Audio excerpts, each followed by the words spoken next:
In this video, I'm going to be sharing with you 3 key documents that you need to easily buy rent-to-own real estate. Let's get started.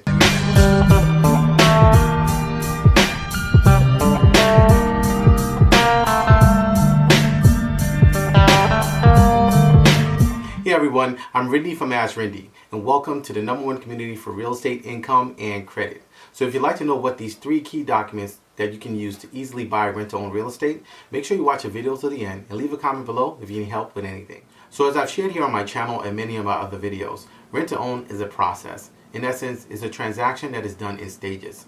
Unlike a regular real estate transaction that is consummated, executed, and then completed and the deal is done, rent-to-own is actually a process that can span from anywhere from 1 to 3 years or shorter because it's based on terms. And those terms are what make it important to be able to have the proper documents that you need to easily make the rent-to-own transaction go smoothly. So the first document you'll need for your easy rent-to-own transaction will be your rental agreement.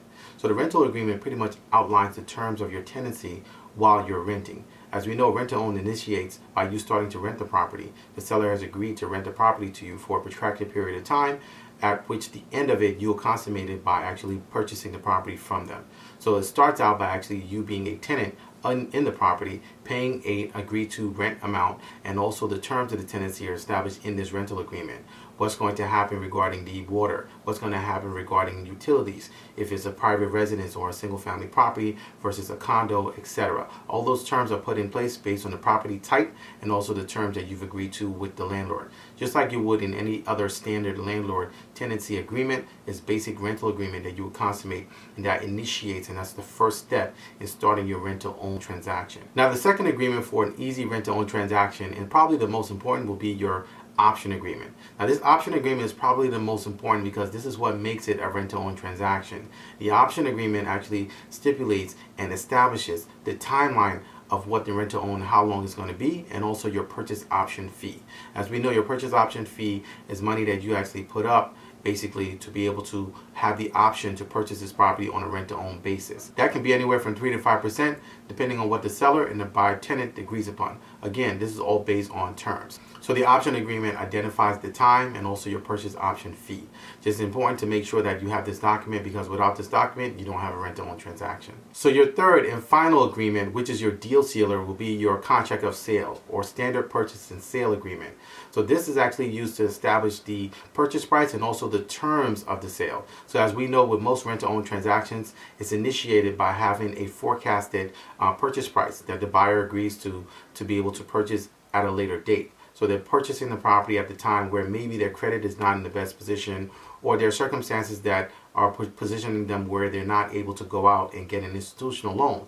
So they've initiated this with the forecast and the hope that they will be able to qualify for a loan to purchase this property at this later date. Well, this is the agreement that actually meets you at the later date and is ready to present itself so that you can consummate your purchase and buy your property. So it's very important to be able to have this instrument, because what this does is establishes and it has your purchase amount in there. It also has the terms of the sale, if there's going to be anything included, personal property, or whatever the terms are that you've agreed to with the seller. This will be included in the contract of sale at the time that you guys go to initiate and actually do the real estate closing, where you get the keys to your property. Not that you haven't gotten the keys to the property, because rent-to-own basically allows you to be able to live in the property and rent it with the option to purchase it.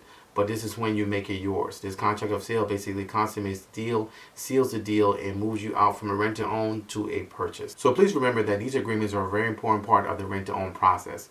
They provide the seller and also the buyer tenant very much needed protection to consummate the transaction. So if you'd like to learn more about how rent-to-own works, how to easily do rent-to-own, how to buy properties without credit, how to buy properties without needing a bank, how to buy properties without needing an institutional lender, or if you have bad credit and you're looking to try to get into home ownership and you don't know how you're going to do it, rent-to-own is the way to go. You can also buy multiple properties via rent-to-own seamlessly. It's an easier way to do real estate. So if you'd like to learn more about this process and how to get started, make sure you go to my website, askrinde.com, and click on Rent-to-Own. You can also access these 3 forms in our resource area. Just download them and actually read over them and get started. If you have questions about anything, we'd like to hear from you. You can also email me. My email address is askrindenow@gmail.com, and also reach us right on our website at askrinde.com. If you have any questions, you can also leave them in the comment section below. We'll be checking that and we'll be responding accordingly. So I look forward to seeing you guys on the next video. Until next time, thank you so much for watching.